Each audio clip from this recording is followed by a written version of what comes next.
I am totally getting on right now, not to just jibber jabber like I did last time, but to talk to you a little bit more about the meditation that I was working on last week. Hey, Kathy! I'm talking about the meditation that I was working on last week, which is well, there's 3 parts. Hey, Lindsay Sue! 3 parts of the meditation, and they deal with different perceptions. The first deals with the visual, and what we see. The second part of the meditation deals with what we hear, and the third part deals with what we feel. And the purpose of this meditation is to sync the 3. So to sync up and to create a rhythm out of what is heard, seen, and felt. And I'm going to do a guided meditation. And in fact, when I do this meditation, no joke, no lie, I am transported to other worlds. Many times when I do this particular meditation, I have all kinds of really kooky transdimensional or interdimensional experiences, which is why I want to give you guys the meditation. And I'll probably make it free to everybody in the lab, probably, or very low price. But it's just recording this meditation trances me out. I wrote about it last week in the lab, and I said I was noticing as I was recording that I had an accent, and I've never really been a channel who channels in an Indian accent or an English accent, so it was really strange, and my voice was weird. So it took me a few times to get the recording correctly, but I want to kind of just tell you about the meditation first. Although the guided meditation I think is going to be super cool, mainly because Spirit told me. You guys can probably figure out the meditation on your own.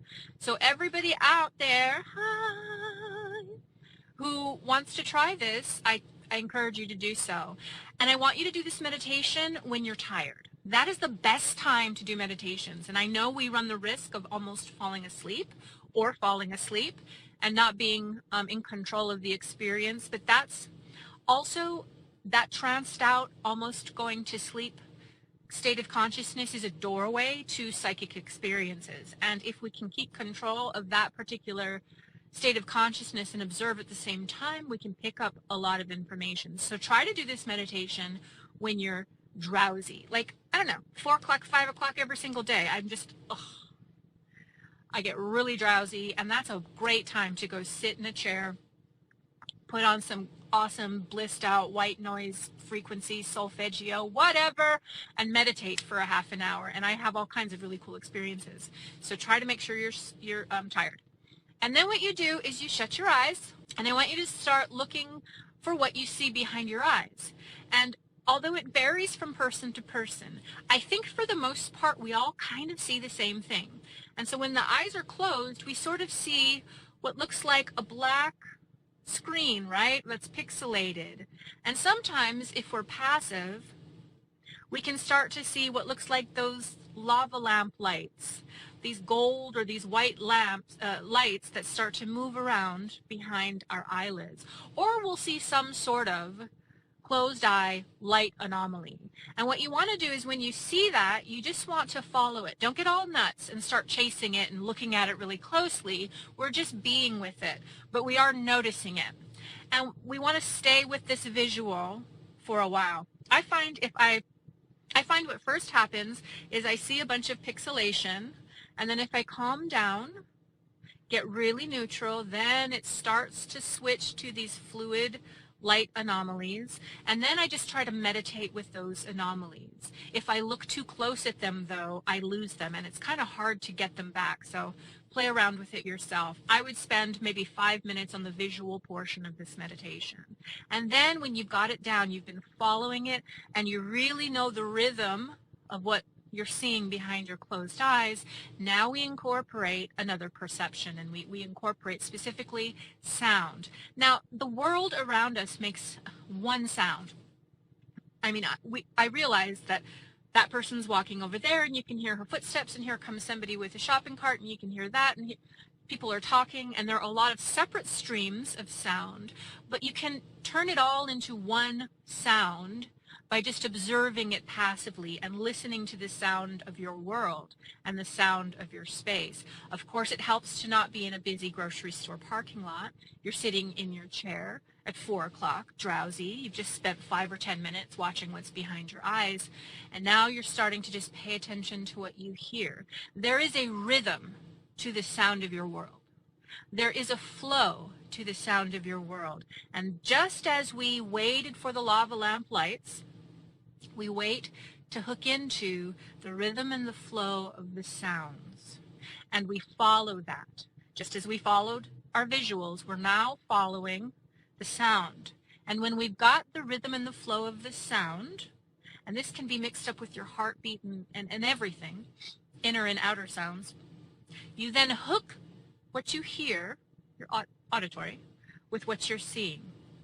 When I say hook, I mean I need you to join them. I need you to blend them. And so as the rhythm of the sound comes through the ears, you notice that the visual light anomalies move with that same sound. These are now blended and together. You hook them together. This is hard to explain, which is why I've really never done it, but you'll know what I mean.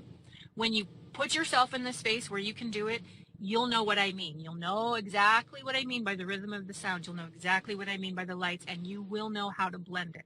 But you want to hook them together, so now it's just one perception. It's the perception of what's seen behind the eyes and what is taken in through the ears. And then hang out there for 5 or 10 minutes. Really figure out what that feels like for you in that meditation. Stay awake. And then after you've spent some time with it, what I want you to do, hey Justine, is now bring in the feeling of the physical body. We're all made of energy, right? At our core, we are just energy that's moving around at a specific rate. And that energy kind of buzzes, doesn't it? If you sit down in a quiet space and you just try to feel what your hand feels like, or feel what your knee feels like, or feel what your belly feels like, there is an energetic movement to your body, to your flesh. I want you to get into touch with the buzz, the vibration, hey Justine, hey Jessica, of your physical body. Hang out with this. You're perceiving now from the body. Hang out with this for a few minutes until you're really following the flow of energy. And mine moves all over. And when I'm paying attention to it, again, not chasing it because you repel it, but being with it instead and meditating with the buzz and the flow of your vibration. When you do that, you start really, the energy itself starts moving all over the body, or it does for me. Now, once you've acquainted yourself with the movement of this energy, it's time to hook it into the first two. The first is hey Brian, the first is the visuals. What are we seeing behind the closed eyes? We're seeing light anomalies. Everybody does. So hook the buzzing of your body, the energy and the vibration of your body into what you're seeing behind your eyes, which is hooked in at this point by now to what you hear. So now we have this three-way meditation. We are meditating with the sound, with the sight, and the feeling of the energy of our body. This puts us into a profound state of relaxation, but what it also does is it opens up our psychic awareness zone. We all have them. You don't have to be a psychic in order to have a psychic awareness zone. We all have the ability to perceive on a higher and more expanded level. And so now that we have these three synchronized, what we want to do is spend a few minutes with it, 5-10 minutes. Let it flow one into the other, sound into the feeling, into the visual, into the sound, into the feeling, into the visual. And after you've spent a few minutes doing that, it's time to take the next step, which is to consciously control the situation. What we do while we're running all three, we don't stop. We change what we're seeing with our closed eyes, and instead we see a screen, like a movie screen or a black television screen, or it could be a pool of water. We just see a surface of some kind there amidst the lights, the lava lamp lights, but now we're erecting a screen. As we're keeping everything synchronized, we're still hooked into the buzzing of our body, still hooked into the sound, still hooked into the lights. But we also have a screen. We've just placed it there. And stay with this for a minute or two. Be really comfortable. Get that visualization very strong and solid in your mind's eye. And then at this point, what I do is I ask Spirit to tell me whatever Spirit wants to tell me. And Spirit will typically do it by putting imagery on the screen. Sometimes, though, the screen seems for me to be kind of just a doorway or a conduit for me to receive other types of to receive it in different ways, through my hearing, through my feeling, through epiphanies, downloads, etc. It seems like kind of a portal or a doorway to allow Spirit to talk to me. But what I want you to do when you're doing this meditation is just watch the screen. And you can't mess this up.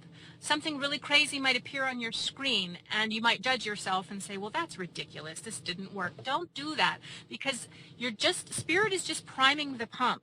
The screen and the process is just the beginning stages of Spirit getting information to you. Now, you still have to interpret that information. And it may take a few times before you understand what Spirit is actually telling you as the imagery gets clearer on the television screen. Hi, say hi, baby. Oh, isn't he so handsome? Oh, my God, so handsome. That's me. I know it. I have routinely used this meditation, the trifold meditation, for rapid manifestation. I will project an image onto the screen or the surface of that which is a symbol for what I want to manifest in my life. And so if that's money, then I would have a symbol for that money. If it's a job, then I would have a symbol that perfectly represents that job. And I would project it at this point with all three going. Now it's all synchronized. It's like this machine or something is happening.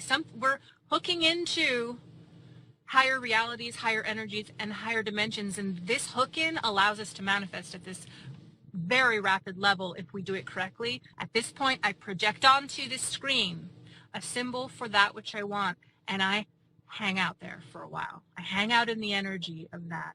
I flesh out the image that I projected. I make sure the colors are right. I make sure the feeling of it is right. And I allow that too to hook into what I'm hearing, what I'm seeing, what I'm feeling. Like I just keep the machine going. And I will hang out with that visualization for probably about 10 minutes, 15 minutes. And then after that, I will break my meditation. Powerful technique for manifestation.